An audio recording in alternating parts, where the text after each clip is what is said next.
Good morning, Facebook fans. Tim Cooper from Cooper's Automotive Repair.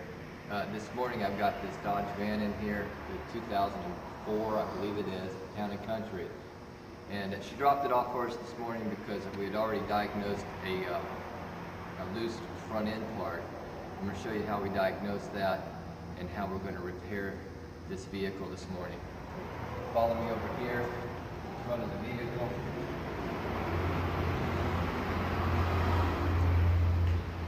I've already removed the tire from the vehicle on this one, and this is an outer tie rod right here, has grease fitting on it. Obviously lose some grease. Inner tie rod goes up underneath this little rubber boot to the rack and pinion unit. And what you do is, see if I can get my light here so you can see what we're looking at. Usually at the tire on you have more pressure. Start moving it in and out. Alright, Mike, cooperate with me here. It's gone. Alright, you grab it here at the tie rod and you start moving it in and out. And you see that play right here, that movement, that's not supposed to be there. So I'm going to show you how we take that apart and how we repair this.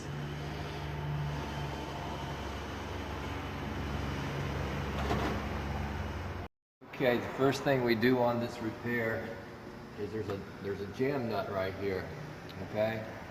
You want to loosen this first because once you take this tie rod out, you're going to spin this tie rod out of here. So the first thing we do is loosen this nut.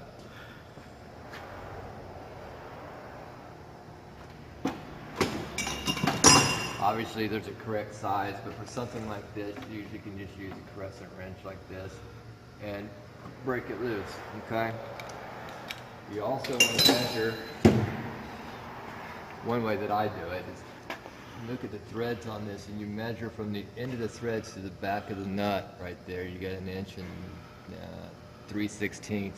Because when you put this nut back on, you want to be somewhat close to the same position.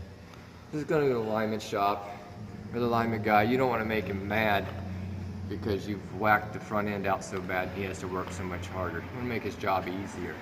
So after you loosen this nut right here, you also got to take a clamp off of here. Someone's been in this car before. There's usually a metal clamp right here at the rack and pinion. They put a tie strap on it. Not the right way to do it, but to get you by in a pinch. So I'm going to cut that inner tie strap right here. Get that out of the way. Just throw that away. I'm going to take this clamp off right here with a regular pair of pliers. Right here, we'll take this clamp off. There you go. Got that. So you got the boot loose there. And you're going to pull this boot back off the rack and pinion unit here. Get all that free now and your nut's loose.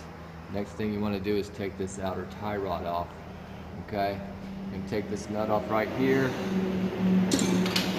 Use an impact gun on it. You don't have to, but it makes life easier.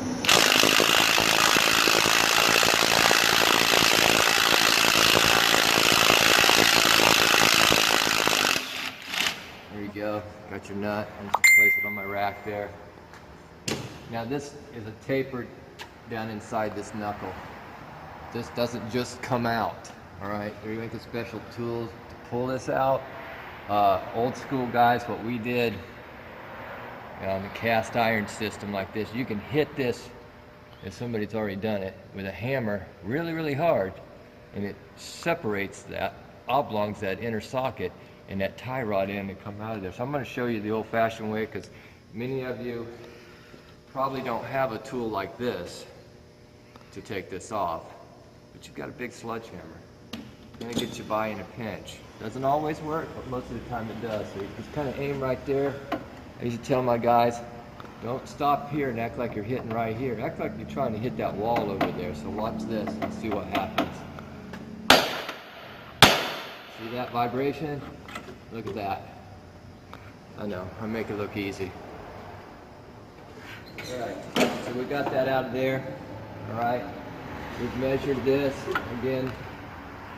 But we're also going to count the turns on this coming out. So you go 1, 2, 3, 4, 5, 6, 7, 8, 9, 10, 11, 12, 13, 14, 15, 16, 17, 18, 19, 20, 21, 22. And it's so funny, they're usually 21 or 22 every time I... Okay, so the next step on this tie rod, let's say the tie rod's out of there, you're gonna take this jam nut off, okay, and that clamp, because you gotta slide that boot off.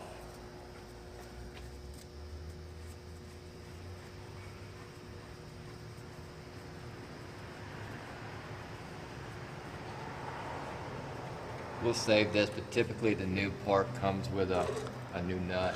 You can slide the boot off, all right? So just place that somewhere out of your way. Now this is where you need a specialty tool for this, because I'll show you what that looks like. First off, this is the part that we're replacing. Yeah, a Napa. They make different quality in parts. Napa Master Rod. These are okay. I prefer the better premium stuff sometimes. Depends on how long the customer's going to keep the vehicle. It's kind of what we put on it. And obviously what their budget is. And sometimes you just got to have it fixed. And it's better to be fixed with a cheap part, something less expensive than it is with an expensive part. And you can't afford it and you go down the road broken. But this is what the inner tie rod looks like. It screws into the end of the rack right there. And new special tool here that goes around it to take it off. You find the one that fits it. There you go. Slides over it like that. So you put that on the car. You slide it up in there. There's kind of like a long tube socket. Goes over it, connects to that. And you screw this thing out of there. So we'll go ahead and do that on the vehicle here.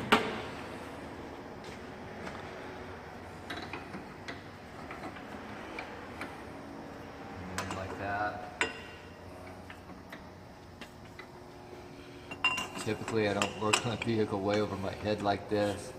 You can use an impact for this or a big 1/2-inch ratchet.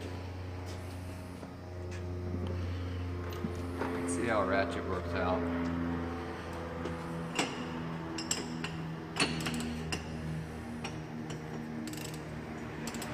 And place.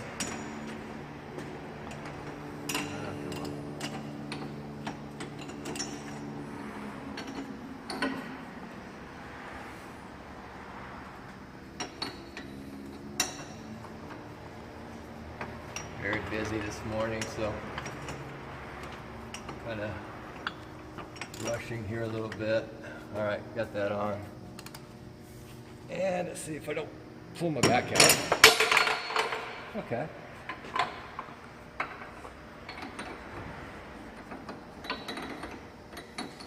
Yeah, I don't like working over my head. But for everybody to see what's happening.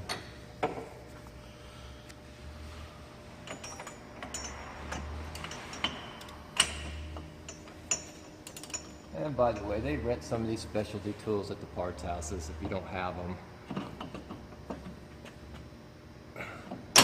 Okay, it's being stubborn. Hang on a second, we'll be... Okay, so we've got the tool finally holding here. Break that loose. And that's it. You basically screw this thing out of there.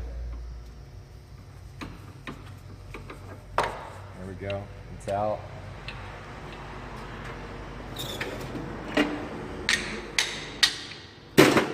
Junk part. Call those airplane parts. Let them fly. Anyway, new part. Same tool install. Find the piece that fits. Let's see here.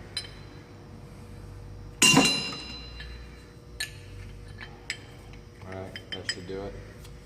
I always put a little thread lock on these threads. It's always a good idea. There we go. Move that around a little bit. Get smooched. Okay. Then we just screw that thing back in there.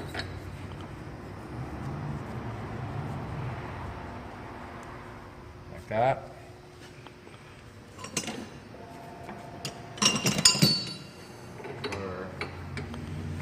Tool back on. Out.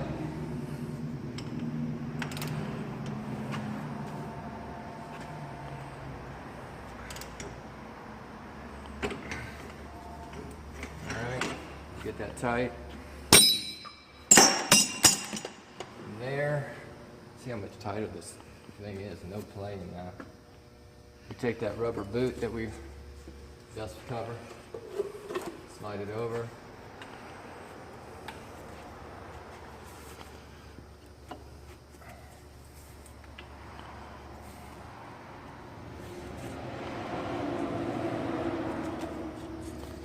Place. Alright. There's a little slot inside that part that that piece fits in. Alright, so we got that. A continuous tension clamp on the outside of the boot. Put that back on.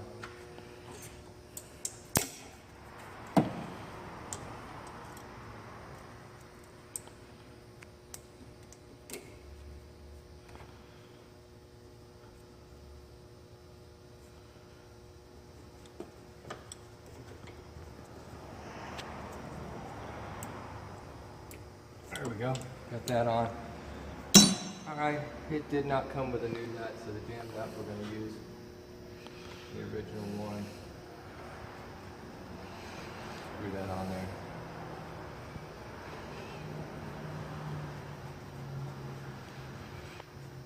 If you remember, I measured this thread depth and we counted the turns of the tie rod earlier.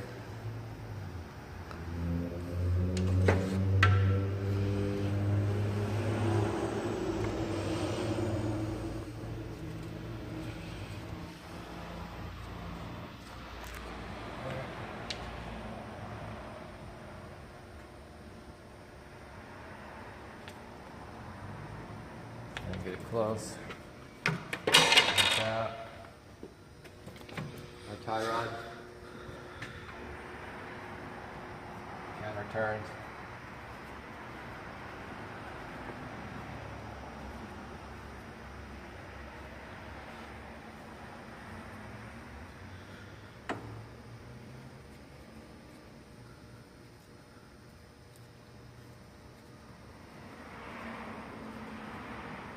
We have more threads on this one.